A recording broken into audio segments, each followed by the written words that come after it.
secteur que vous avez fait, n'importe quel secteur, il y a des milliers de personnes qui ont étudié ce que vous avez étudié. Il y a des milliers de personnes qui ont étudié ce domaine, cette filière, ces départements. Il y a des milliers de personnes, n'est-ce pas, qui ont étudié ces métiers. Tout ce que vous voulez, n'est-ce pas, il y a quelqu'un d'autre qui a fait ça. Des milliers de personnes dans votre pays, dans votre ville. Alors pourquoi vous, on doit vous choisir? Pourquoi c'est vous qu'on doit choisir et non telle personne ou telle personne ou telle personne? Tout ce que vous avez fait à l'université, il y a des milliers de personnes qui ont fait ça. C'est la compétence et rien d'autre. Il faut être bon à 100%. Si pas 100% au moins, il faut être parmi les meilleurs. En fait, c'est l'idéal. Bonjour les amis, j'espère que vous allez bien ainsi que vos différentes familles. De mon côté, ça va. Pour ceux qui ne me connaissent pas, je suis Sangaram Baloyole, je suis un écrivain et auteur de 2 livres.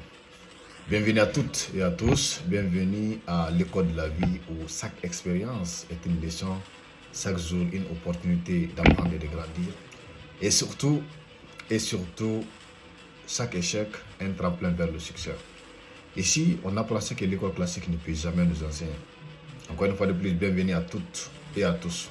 Pour finir, le 4e et le dernier principe pour un jeune batailleur qui lutte pour subvenir, n'est-ce pas, à ses besoins pour atteindre le debout, c'est d'être le meilleur dans ce domaine.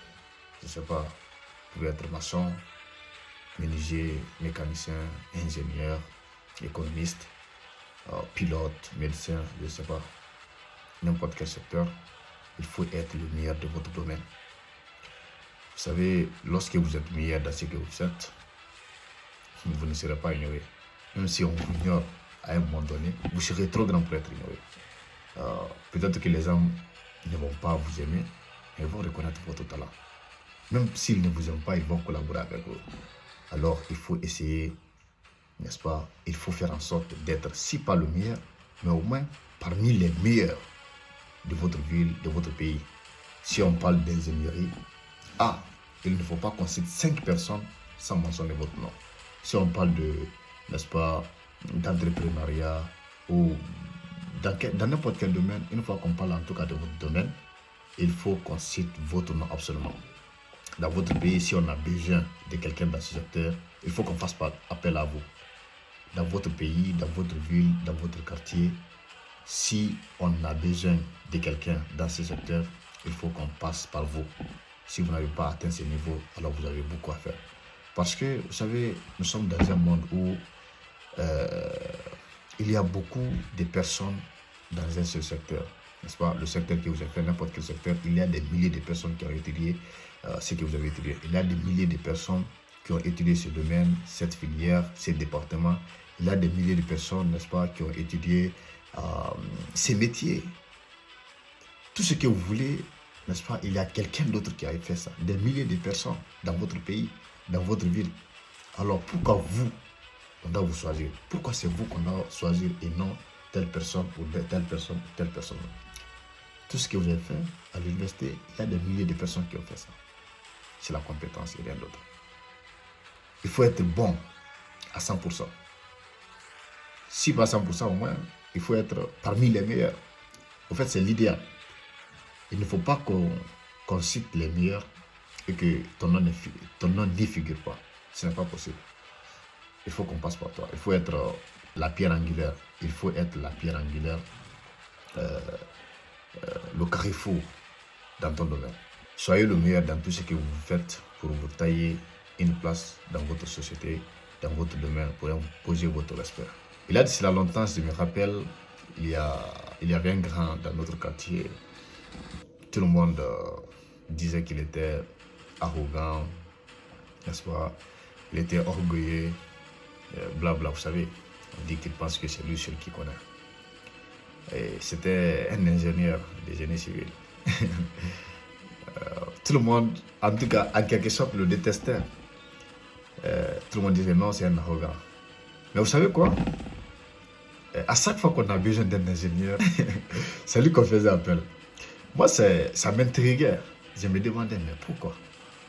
Tout le monde dit qu'il est orgueilleux, tout le monde dit qu'il est arrogant. Personne ne parle du bien de lui. Je dis bien personne. Mais à chaque fois qu'il y a un problème, à chaque fois qu'on a besoin d'un ingénieur, c'est lui qu'on faisait appel. Mais je demandais, mais pourquoi ça? Si on ne l'aime pas, alors qu'il y avait beaucoup d'ingénieurs dans notre quartier, dans notre ville, pourquoi c'est à lui qu'on fait appel?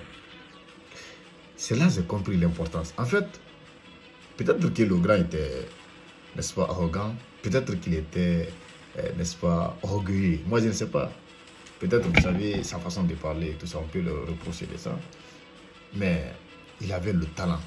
Il était un génie dans l'ingénierie. En fait, c'est, je ne sais pas, il avait dépassé le niveau. Et on ne peut pas s'en passer de lui.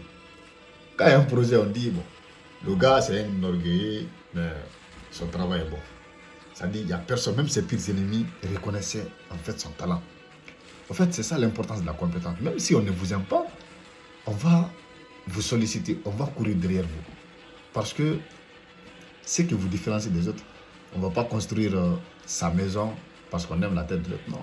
Ce qui nous préoccupe d'abord, c'est la durabilité de la maison, la qualité de la maison. Et non la tête de l'ingénieur.